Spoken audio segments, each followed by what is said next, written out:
सभी साथियों को मेरा नमस्कार। स्वागत है आप सबका आज 24 अक्टूबर के जनसत्ता विश्लेषण में।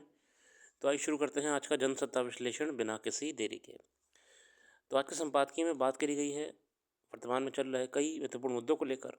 सपने और चुनौतियों के बीच युवा पीढ़ी, फिर है कानून के हाथ, और अंत में मनमानी का नतीजा। मगर हम शुरू करते हैं मनमानी नतीजे से।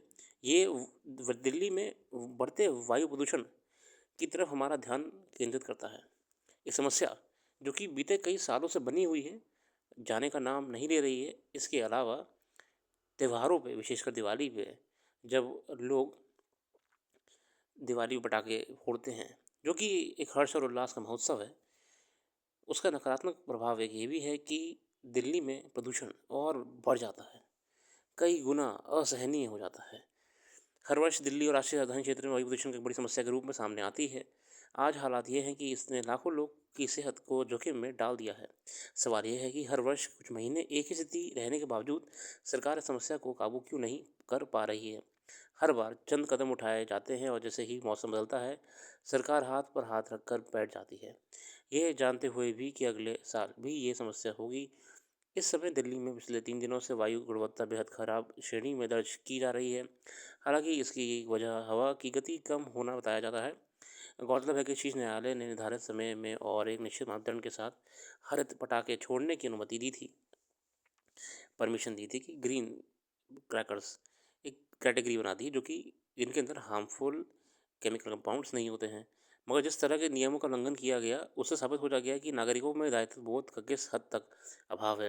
मगर बात निकल कर ये आई कि बहुत से लगभग ज़्यादातर कारोबारियों ने ग्रीन क्रैकर्स की आड़ में कई हानिकारक पदार्थों वाले, जो कि सीधे स्वास्थ्य को भी और पर्यावरण को नुकसान पहुंचाते हैं, पटाखे बेच दिए हैं। अब ये समस्या जवाबदेही दोनों तरफ आती है, सरकार की तरफ भी आती है, उतनी ही जवाबदेही आपकी जन सम्मान की तरफ आती है। अब गौरतलब है कि दिल्ली में बीते सोमवार को वायु प्रदूषण 4 वर्ष के उच्चतम स्तर पर चला गया था। इस हवा को बिगड़ने में निसंदेह उन लोगों का भी हाथ रहा जो पटाखे छोड़ने की छूट का मनमाना दुरुपयोग कर रहे थे। हालांकि पिछले वर्ष की तुलना में प्रदूषण कम होने की बात सरकारी स्तर पर कही गई है, जबकि दीपावली के अगले ही दिन आंखों में जलन और घुटन महसूस करने की शिकायतें आम थी। पूरी राष्ट्रीय राजधानी क्षेत्र में आसमान आसमान धुंधला हो चुका था।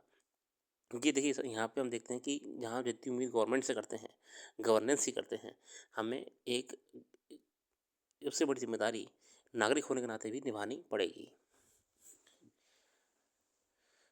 अगला है अपराध को लेके, कुछ विशेष नहीं है, परीक्षा उपयोगी नहीं है तो मैं उसमें नहीं जाऊँगा। सपने और चुनौतियों को लेके युवा पीढ़ी, अजय जोशी साहब लिखते हैं कि भारत दुनिया में सबसे अधिक युवा आबादी वाला देश है।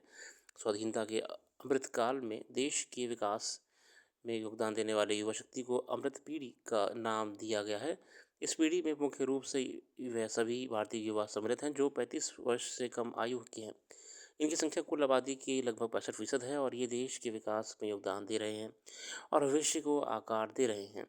इस समय भारत की युवा आबादी अमृत पीढ़ी का एक महत्वपूर्ण हिस्सा है। देश के प्रधानमंत्री का कहना है कि अमृत पीढ़ी के सभी सपनों को पूरा करना, उनके लिए अनगिनत अवसर पैदा करना और उनके मार्ग में आने वाली सभी बाधाओं को दूर करना सरकार का संकल्प है।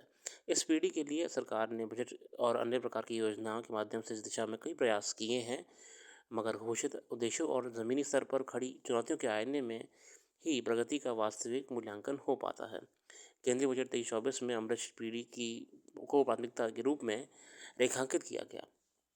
मतलब गवर्नमेंट एक्नॉलेज तो कर रही है, मगर कहीं न कहीं उस जनरेशन के लिए, जो यंग जनरेशन है, उनके लिए कुछ पॉजिटिव दिख नहीं रहा है, एक प्रोग्रेसिव फ्यूचर।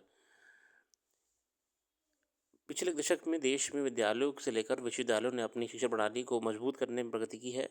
आईआईटी, आईआईएम और एम्स जैसे संस्थानों में सुधार और विस्तार के साथ सभी के लिए गुणवत्तापूर्ण और भविष्य के लिए शिक्षा प्रदान करने के लिए प्रयास किए गए हैं। इन प्रयासों में उच्च शिक्षा संस्थानों की संख्या 13.8% की वृद्धि देखी गई है, जो कि वर्ष 14-15 से कई बढ़कर ज़्यादा है। अब पहला जो स्टेप है वो है एजुकेशन और स्किल। इसलिए यूनिवर्सिटीज़ को और सेटअप करा गया ताकि युवाओं को हम स्किलफुल कर पाएँ। तो 14 में भारतीय प्रबंधन संस्थान थे, जहाँ पे 13 भारतीय प्रबंधन संस्थान थे, वहीं पे 25 में तक बढ़कर संख्या 21 हो गई है, जो आपकी इंडियन इंस्टीट्यूट ऑफ मैनेजमेंट है। जो कि 14 में सिर्फ 13 थे, 25 में आते थे, 25 हो गए हैं, मतलब 21 हो गए हैं। ये पहला स्टेप होता है किसी भी देश के युवाओं को स्किल करना, एजुकेट करना, ताकि वो मार्केट डिमांड्स को फुलफिल कर पाएँ। बजट 23-24 के अंतर्गत अगले 3 वर्षों में लाखों युवाओं को कौशल प्रदान करने के लिए प्रधानमंत्री कौशल विकास योजना 4.0 शुरू की। नौकरी के लिए प्रशिक्षण, उद्योग की साझेदारी और उद्योग की ज़रूरत के साथ पाठ्यक्रम के निर्माण पर जोर दिया गया। इस योजना के तहत नए दौर में तमाम कौशल कौशल को पाठ्यक्रमों में शामिल किया जाएगा। बिल्कुल, अब करिकुलम्स में भी प्रयास करा जा रहा है गवर्नमेंट के द्वारा कि कैसे हम वो कोर्सेज़ को इंक्लूड करें एजुकेशन में, जिससे फ़ायदा हो युवाओं का।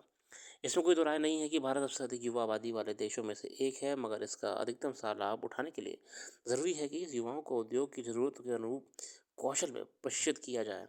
इन्हीं प्रयासों के अंतर्गत प्रधानमंत्री कौशल विकास योजना 15 में अब तक 1.63 करोड़ युवाओं को विविध कौशल क्षेत्रों में प्रशिक्षित किया जा चुका है। यह कौशल योजना देश के युवाओं को लघु अवधि प्रशिक्षण और पूर्व शिक्षण के माध्यम से कौशल प्रदान करने के उद्देश्य से शुरू की गई थी। वर्ष 2021 में 7.37 लाख युवाओं को प्रशिक्षित किया गया। अमृत पीढ़ी को कई प्रकार की समस्याओं का सामना करना पड़ता है। आवास, शिक्षा और स्वास्थ्य सेवाओं की लागत निरंतर बढ़ने के कारण इस पीढ़ी के सामने आर्थिक सुरक्षा की चुनौतियां हैं। पारंपरिक रोजगार की जगह असुरक्षित और कम पगार वाली नौकरियां बढ़ रही हैं, जिससे वित्तीय स्थिरता में कमी आ रही है। ऋण की कम उपलब्धता, विस्तृत वेतन की कमी और बेरोजगारी के कारण ऐसे युवाओं को परिवार चलाने में परेशानी का सामना करना पड़ता है। बहुत से युवाओं को उनकी योग्यता के अनुसार रोजगार नहीं मिल पाता। नतीजन उनको कम स्तर की नौकरियों के काम करने पर मजबूर होना पड़ता है। बिल्कुल, आप देखें कि जहाँ हमने स्किल की बात कर ली, एजुकेशन की बात कर ली, कोर्सेज़ की बात कर ली, वहीं पे क्या प्रैक्टिकल मार्केट वो चीज़ सर्व कर पा रही है युवाओं के लिए? क्या मार्केट है उस लेवल की जो कि उन्हें एक बेटर फ्यूचर, एक फाइनेंशियल स्टेबिलिटी दे पाए? देश की युवा पीढ़ी के सामने खड़ी इन समस्याओं का समाधान करना आवश्यक है। युवाओं के लिए स्थिर और गुणवत्तापूर्ण रोजगार, आवास, शिक्षा और स्वास्थ्य सेवाओं को अधिक समृद्ध एवं किफ़ायती बनाने की ज़रूरत है। इसके लिए व्यावसायिक और तकनीकी शिक्षा पर जोर देना चाहिए, ताकि उद्योग व्यवसाय की आवश्यकता के अनुरूप युवा अपना कौशल का विकास कर सकें और आधुनिक अर्थव्यवस्था में योगदान दे सकें। युवाओं को अवसाद और अन्य मानसिक स्वास्थ्य समस्याओं से निपटने के लिए सहायता और परामर्श सेवाएं उपलब्ध कराई जानी चाहिए। आज की युवा पीढ़ी में नशे की समस्या विकराल हो रही है। इसी करोड़ों युवाओं का भविष्य खतरे में है। सवाल है कि नशे के फैलते दायरे में उलझ रही अमृत पीढ़ी को उसके हाल पर छोड़कर उनके सहारे कैसे भविष्य बनाने की उम्मीद की जा रही है। और सवाल ये भी है कि जहाँ पे आप लोगों ने एक तरीके से जिस हिसाब से अपॉर्चुनिटीज़ नहीं मिल रही हैं युवाओं को, उनको उनके हाशिए पर छोड़ दिया है। तो आप कैसे कैसे उम्मीद कर सकते हैं कि वो योगदान देंगे या फिर वो इन रिटर्न देश के लिए कुछ बेहतर कर पाएँगे? इसके अलावा युवाओं में नैतिक मूल्य भरने के साथ जीवन में हर परिस्थिति का सामना करना सिखाना चाहिए। इस कार्य में प्रेरणा देने वाले व्यक्तियों और स्वरोजगार में मार्गदर्शन देने वाले लोगों और संस्थाओं की अहम भूमिका हो सकती है। माता-पिता को अपने बच्चों के साथ अधिक से अधिक गुणवत्तापूर्ण समय बिताना चाहिए और उन्हें शारीरिक और मानसिक रूप से मजबूत बनाने का प्रयास करना चाहिए। सरकार को शिक्षा, स्वास्थ्य और रोजगार के क्षेत्र में निवेश बढ़ाना चाहिए। युवाओं की समस्याओं को हल करने के लिए व्यापक नीतियों का निर्माण और उनके क्रियान्वयन करना चाहिए। बिल्कुल, पॉलिसी से लेके final delivery of better future देनी चाहिए। फिलहाल इसी के साथ आज रखते हैं। अपना कीमती समय देने के लिए बहुत बहुत धन्यवाद। कल फिर आएंगे नई वीडियो के साथ।